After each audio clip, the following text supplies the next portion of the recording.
Hi there, Nick Powell's publisher of 1851franchise.com. Very happy to have you joining us for another discussion with the leaders from IWG. Today we're talking with the experts from India to get a state of the union, what's going on with the business, and to answer all of your questions if you are watching live. If you are watching live, please use the comment feature on whatever platform you are watching this from so that we can address your questions as we go through our conversation.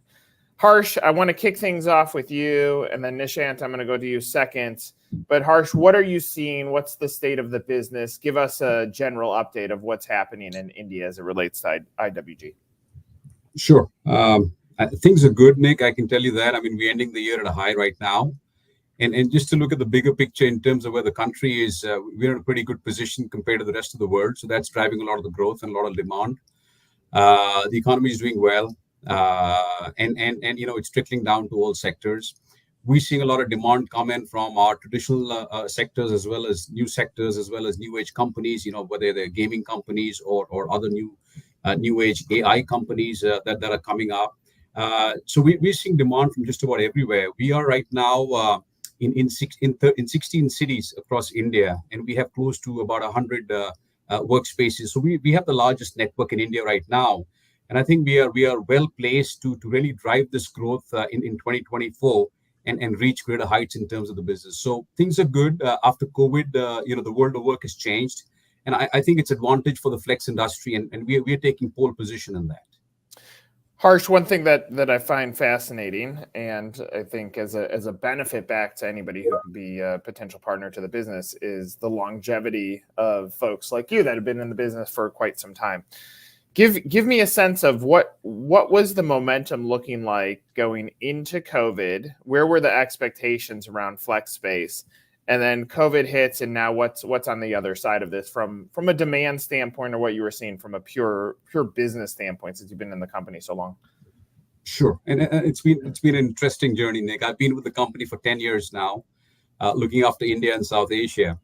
And pre-COVID, it was business as usual. We were doing the fundamentals, focusing on the basics, building the business up, growing the network. When I joined in 2014, we had about 40 workspaces all across India. Pre-COVID, we took that to 110. So we had tremendous growth, and each of these workspaces, was a micro, universe of all sectors of the economy. COVID came then. I think, and what we saw just before COVID was the mushrooming of the startups in this industry. So there was a lot of interest in this industry, and it was going from a side street to a main street industry. Flex work and co-working were becoming very popular words across the business world. And then COVID happened, which obviously impacted everybody, including us. We consolidated, but we emerged strong out of COVID. And I think what COVID did was change the whole world of work. Hybrid work has become everybody's go-to statement in terms of the working style now. Everybody and every organization is looking for their balance in terms of what to provide for their own company, in terms of their own values and mission, and for the people in terms of work-life balance. And we fit in right in the middle there, because anybody who wants to have a discussion in terms of work has to speak to us. We are the pioneers, we're the leaders in this industry. We've been in this business for the last 35 years, And again, it's been an interesting discussion we've had with, large corporates, multinationals, small companies, entrepreneurs who are each looking at where they fit in terms of working, what's the balance they need to find. And I can tell you that hybrid work is here to stay. I can also tell you that, working from home, at least from an Indian environment, is not the most ideal. And that's where our advantage comes in, because wherever there is a demand, whether it's a CBD or a SBD or the suburbs, we'll be there for customers. So I think it's been a paradigm shift after COVID. And I think we're really happy in terms of leading the industry forward to take advantage of this and offer multiple opportunities to all sorts of customers to find the balance in the world of work. Yeah, really appreciate that response. Nishant, I want to go to you. Give me a state of what you're seeing in the business, and maybe a little bit more background on your role as well. So thanks for having me here, Nick. I look after the growth part and partnership basically comes under me. So entire team based at India, Sri Lanka, Bangladesh. These are the countries where we're looking for partnership development. Overall scenario, as Harsh mentioned, across is quite conducive and positive in India last couple of years. In fact, after COVID, we've seen some phenomenal growth.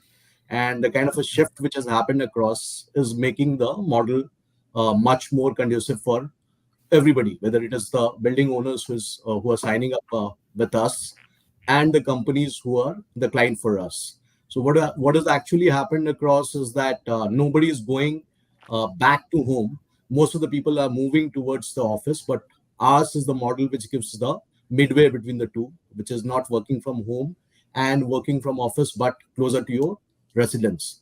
In a place like Mumbai, obviously it does any place in India actually, because the commute is a big issue. And just taking an example of Mumbai, a distance of 5 kilometers would take anything between 45 minutes to 1 hour. And the moment you provide that kind of a convenience with multiple centers in a place like Mumbai, where we've got 15 plus centers and we have huge plans of expanding it further, in that case, it gives a huge advantage for everybody, which means that the retention for the employees is high. Organizations who are getting and filling up our centers have a high retention. They also have that kind of a confidence that they are finally not investing something on a very long term, or there's no capex which is put across. From building owners perspective, many a times the building would be vacant for a long time and they wouldn't know what exactly to do. So in that case it becomes a advantageous situation for them. So it's the overall ecosystem which is supporting it across. And as just a matter of fact, in fact, this year growth has been phenomenal. We have already signed up for 45 plus centers. So obviously next year the centers are opening up. It takes anywhere between 4 months to 6 months time. The other trend which we've seen across is that this growth is not only happening now in the major cities. We have building owners approaching us and we approaching them in tier 2 cities. So in fact, quite a new cities which we have entered in this year is tier 2 cities like Raipur, Bhubaneswar, Guwahati, the places where initially flex work was not supposed to be working, or that's what the myth was. So that's the overview on the overall piece. Nishant, the perception of the building owner probably was that IWG exists as a business, but not that it exists as a business opportunity for them. Give me a sense of how that narrative is shifting and how those conversations with the building owner, when you're able to say we actually have a partnership model, how are those conversations shifting from we are just IWG to we have a program that allows you to actually be a business operator within our community? Great question, Nick. I think mostly when it starts, obviously people have a reference point of a conventional lease model because that's what has always happened across. However, when people deep dive and understand the entire essence of a managed partnership deal, in that case they are appreciative of the fact that finally they do not have to bother after they have signed up, which means that it gives a huge convenience that they are signing up a long-term lease with IWG. IWG is managing the business for them. The center obviously belongs to them, but we are managing end to end, and the person can be rest assured for next 10 to 15 to 20 years because we've got a long-term lease which is happening across. So that's one point. Some of the other points which comes across from the building owners is the why me, which means that why is this location? Now with our business already having in India for a long time, we have that kind of a database where we exactly know what's the kind of a demand. So which means that the location which we're signing across or the building which we're signing up, we exactly know the kind of a demand which is there.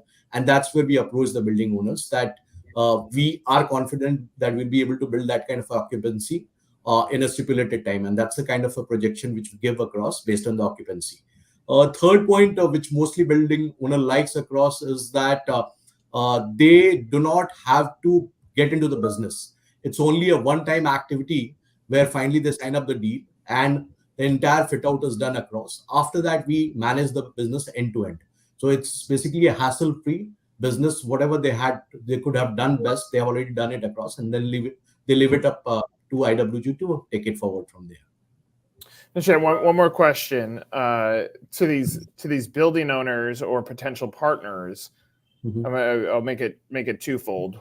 One, are the conversations becoming easier now post-COVID, and with you guys signing 45 more agreements? Like, is it becoming an easier conversation because they're looking at their peers jump into the business? And secondly, are they do they clearly understand the business opportunity? Are there any gaps that you wish that they didn't have in the sales process? I think the awareness, obviously, relatively is much better than what we would have 3 years or 4 years back in India. And as we get into the discussions, it's more of a awareness which is created across. So it's not necessary that a building owner, when he will start the discussion, he would understand the entire managed partnership deal. But once he understands it across, it becomes much more easier, uh, because the person understand the convenience. Also, mostly everybody is bullish right now on the kind of a demand which they are seeing it across. Other point which Hirsch mentioned across, that we already have 100 plus centers running at 80% plus occupancy. So when you physically visit those centers, that's the litmus test that we can have something to showcase across, that how the business is being run, and we are confident to run those kind of a businesses, which makes our job much more easier. Harsh, what I'm hearing is there's a supply and a demand gap that you're trying to close, and that you can see that you're obviously closing it, but there is this demand that is greater at 80% occupancy than how many units you currently have. What is the vision of the business as we go forward? I think the vision is to have a network far bigger than any other industry chain within India, and that's the opportunity, Nick, and that means in the thousands. There is no end state on this. I think we can keep going because the opportunity is huge. And like Nishant also mentioned, it's not only coming from the major metros; it's coming from the tier 2 cities. In fact, we're talking with tier 3 cities, partners in tier 3 cities now, and probably going beyond that. So the opportunity is immense in terms of the cities we are already present in, plus the new cities. And I think the opportunity is so huge that it's something it's not quantifiable. It's a big opportunity for anybody who wants to get in with the market leader. We bring our strength and our expertise into this game. You bring your office space or your building or your land, and we work together to build a wonderful franchise that's going to be in every part of this country in the coming years. Harsh, one thing that struggle is a large word, but I battle to understand is the opportunity seems quite good. You're saying, give us your real estate. We're going to manage it on your behalf in a partnership agreement. And after that, like, you can still focus on the other things that exist in your business, but now we're going to create a revenue stream that didn't exist beforehand. It seems like it's such a great opportunity. And maybe COVID accelerated the need or the awareness for this, but does it seem like it almost seems too good to be true, but it is. We're seeing this across the world. What's your take on why it's taking so long for businesses or building operators to understand the opportunity? I think the ticket size is a little larger than what you see in other smaller industries. Whether it's a restaurant or it's a small shop, the ticket size is a little larger. Plus, there's a lot of consultation which goes on, Nick. We work as a partner. It has to be a win-win situation. We need to communicate to the partner the opportunity, how the industry is moving forward, where his role comes in, what we bring to the table. I mean, just to give you a fact, I mean, we have, if I can simply put it, the largest reservation system in the co-working industry. The amount of inquiries that we get in is more than any other player in just about any country. And I know in India, we provide inquiries in multiples of any other stakeholder in this industry or any connected industry. So we communicate that to the partner, and I think it's a process of hand-holding, giving confidence to the partner that they're tying up with the right company who's been in this industry, who's not a fly-by-night operator, and we're here to make something tangible and something strong. And I think we view it from the basis of having a strong partnership. Then that carries the business forward. Super helpful. So, Harsh, I'm gonna go with you here. I'm just gonna put up a comment, and again, like anybody that's watching live, you'll have the benefit of us having a discussion around any comments or questions that you put into our chat. But the comment is, I have a 5,000 square foot place. My add-on to this is, what is your ideal square footage? What are you looking for? Does this align with what could potentially fit in from a partnership standpoint? The only question I have is 5,000 square feet, is that what we call built up, or is it carpet? Because there's about 15 to 30% difference on that. So that would make a little bit of a difference. But a sweet spot when we look at a standalone workspace is anywhere from 7.5, 8,000 square feet carpet to about 15,000 square feet carpet. We have smaller centers also. It depends, Nick, basically on that micro market. And in Bandra East, which is very close to BKC, which is a CBD now, which is the main CBD in the city, we would be very interested in having that discussion with this gentleman here, or this lady here. Okay, that sounds great. Nishant, I'm going to go to you. What's the duration of the typical partnership agreement? This is a 10-year agreement, and which is auto-renewable for another 5 years. Yeah, I mean, and you've set it up based on all the data across all of the other workspaces that you have throughout the entire world, that you've engineered this agreement to be sound for what the relationship is with the building owner. Yeah, actually, just to add a point out there, Nick, is the green shoot which we're seeing across is the kind of a confidence, which means that we have got multiple deals now where one partner has signed up for more than one center. Though, the person is not gone live, but in a span of 3 months or 6 months time, because the person sees that kind of a confidence, has signed up for the second center, and we have got almost 4 such cases like that. So I'm going to put this one up just because you can see there's questions about what areas or cities. And Nishant, you talked about secondary or third markets that you're going into, but talk a little bit about how do growth cities work, or what is the expansion plan? Does it matter where you're looking? Give some comments or commentary on that. So 2 points on that. We are looking for depth also, which means that in metros where we already have the presence, we are adding up centers, and we also building distribution, which means that we are entering the first time city, and the focus right now is entering for the first time in many of the smaller cities, because we would be having the first mover advantage. Like the question mentioned, across Chandigarh, we already have a center, but we are open for adding up centers out there.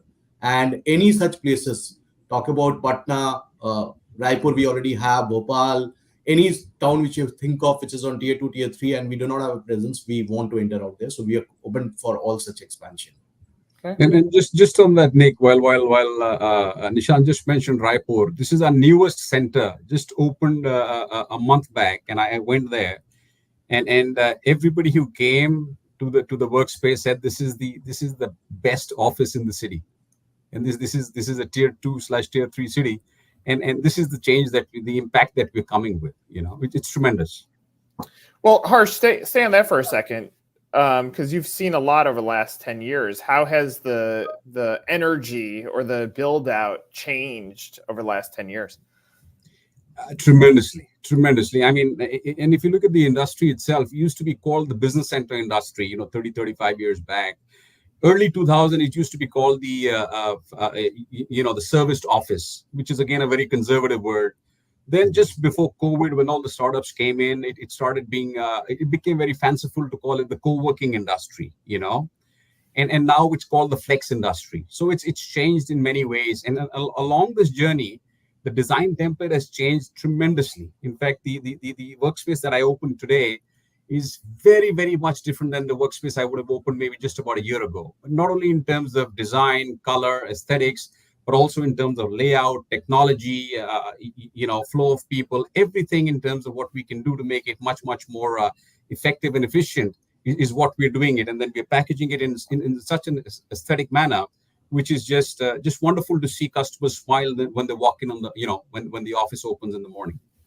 Well, Harsh, I want to ask you a follow-up question on that. I was going to go in the direction of culture, office culture, and so if we look over the last 10 years, the mood or the attitude of those that occupy the spaces, whether it's an employee or it's a small business owner or it's a large business owner or it's an employee of a large organization, I would imagine if you were to sit in the same seat and watch just the culture shift over the last 10 years, it's changing to almost be more of a community today.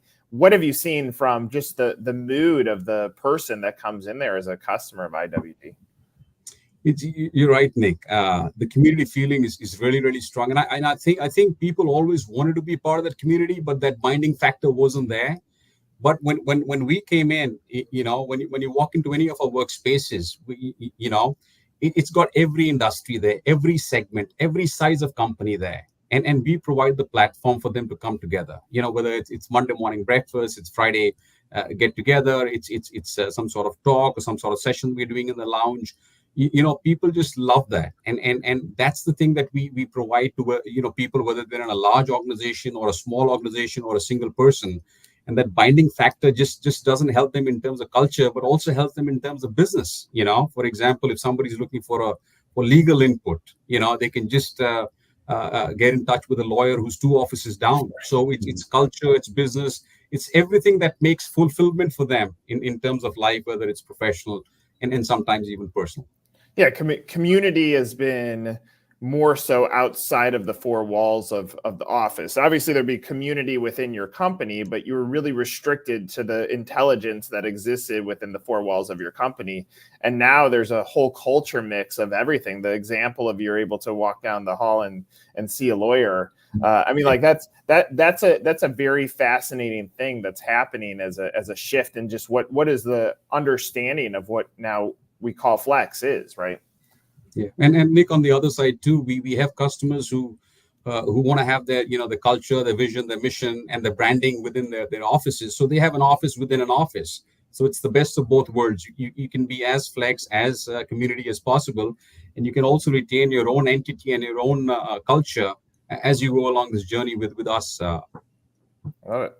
Nishant, let me go over to you, and we're going to see a flow here on some of these next few questions. But is there a maximum size that IWG would take on? So as mentioned by Harsh, we prefer to operate under the space which is 7,000 to 15,000 square feet. But we also open for other format, which is spaces, which can be as big as 30,000 square feet plus. Okay. And so now let me rotate into this one. How much investment is required for developing a Regis Center of 15,000 square feet? So this would be the capex requirement would be anything 2,500 rupees per square feet carpet. So depending on the area, we can just take a estimate on that. Yeah, and my assumption is for anybody that's asking these questions, obviously get in touch with you guys offline so that you guys can continue the discussion, because it's going to be very unique to whatever the building architecture is, right? Absolutely. Whoever wants to take this one, I'm going to put this one up. Does IWG promise a minimum occupancy rate to the partners, since on the revenue-based model, everything works based on the occupancy? One of you want to take a swing at that?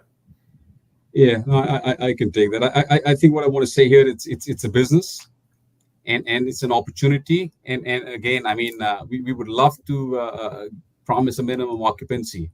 But like in every industry, it goes through its ups and downs.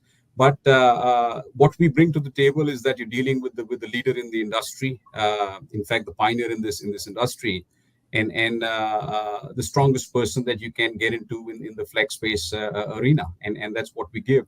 And I don't think we've ever seen an opportunity where whatever we've discussed has not happened. But again, withstanding things that happen, geopolitical issues could happen. It's very difficult to give a minimum occupancy rate, but we provide the opportunity to build a good, scalable business to our partners.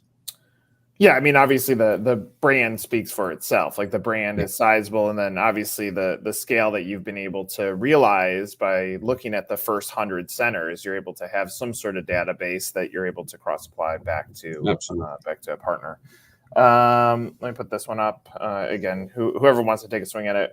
What is the business model between Regis and the owner, and how do we distribute the revenue or profits? So the entire agreement is a service agreement, which means that we are operating on behalf of the owner. There would be a platform fee which would be charged by Regis. Rest all entire top line belongs to the partner, less the OPEX, operating expenses, which is incurred in running the operation. So which means that if we are earning 100 rupees revenue, there's a platform fee which is taken as margin by IWG, and then the operating expenses, whatever is the balance, is the top line directly which goes to the partner. Nishant, I'll just stay with you on this one. Do you help in consulting people who are keen to set up their own centers and run them independently? At presently not. We are managing the business, but we are not into that kind of a consultancy business. Okay. And then let's, Nishant, you mentioned the tier 2 cities. So let's go to you on this. What's the potential of such business model in tier 2 and tier 3 cities? How's Regis responding in such cities? I think 2-3 points on that. Firstly is that the kind of a growth which is happening in tier 2, tier 3 is phenomenal. So even if you see the IT sector, the kind of companies which have moved to tier 2 and tier 3 gives a huge workforces in those places. Secondly is that the real estate is not as costly as compared to metropolitan. So it becomes a good sustainable operations for the partner also. We see a lot of potential because there's no organized player in these cities. And with our kind of a know-how, which is entirely a global technology, looking into it, the kind of occupancy which can be built across is much faster out there. And that's what our experience also is.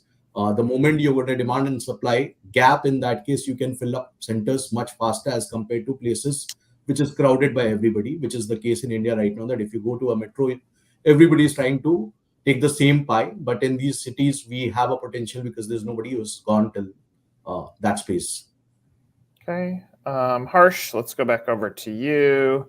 To reach the depth of metros economically is cost intensive. How do you subset the costs against macro factors like hybrid work?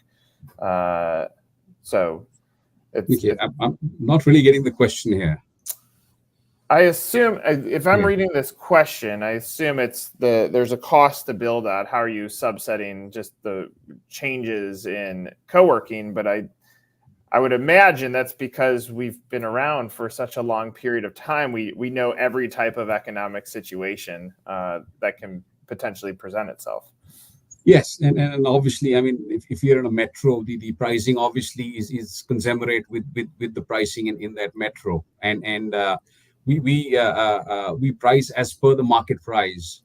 So again, I mean, we make sure that it's a winning proposition that we have, and we are not undercutting or losing money in any way. So pricing is obviously based not on a cost plus basis, but more on a market rent basis. So we make sure that we are getting the proceeds that we should get in that market at that time. Yeah.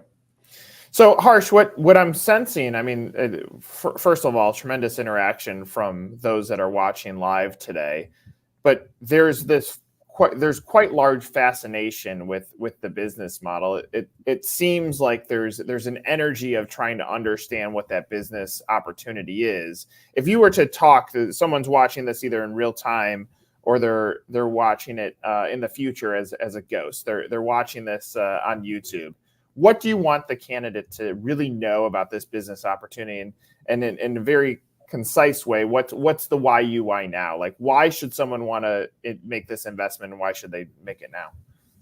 Well, Nick, just one simple thing to anybody who's on this webinar, or anybody who has the ability to get into this business and wants to get into this business, I would just say, just walk into the closest IWG workspace, whether it's Spaces, Regis, Signature, and take a look at the business model. Just by spending some time there, you'll be able to find out how this model works.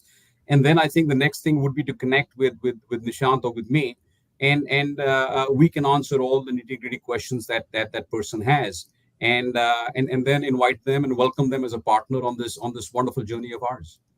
Nishant, same question to you. What do you want the ghost candidate to know, or someone that's watching live, on why they want to reach out now? So I think adding up to what Harsh mentioned across, that one thing which we're confident of, and that's what the model is based at, that if you've got a place and which is vacant right now, and you're looking for something which is long-term sustainable and a little delta higher than the rentals, and also stopping that uncertainty whether the occupancy will be always there or not.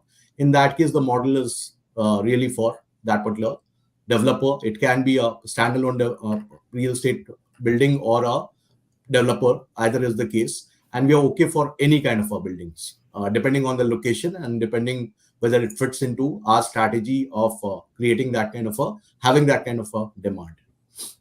Yeah, I think both of your insights and input are deeply important. I'm just going to throw these on because we'll start seeing our partners or potential partners that are watching this are saying, I'm ready to talk. I think this is part of the gap that has to be closed. Like, we have to educate the community on what the business opportunity is, which we've obviously spent today starting to dive into that. And for anybody that's watching in real time, or is watching in the future, you're watching this as a recorded video. My advice is I've been studying businesses and business opportunities for 20 years now. There's no cost in making that phone call. And when you make that phone call to someone to gain the information, all you're doing is gaining more data and information, whether this opportunity makes sense. And part of what I said earlier in the conversation, the way this business opportunity has been engineered is quite appealing.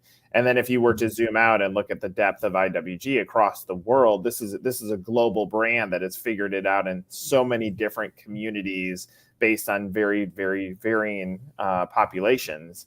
And some of that ends up being part of the why you why now, that if you're sitting there and you don't have the right space, then you could make a quick adjustment to it. I'll just throw this on here because how can we connect with you? We have multiple locations, tier 2 and tier 3, ranging from 10,000 square feet to 50,000 square feet. What's the best way to connect with you?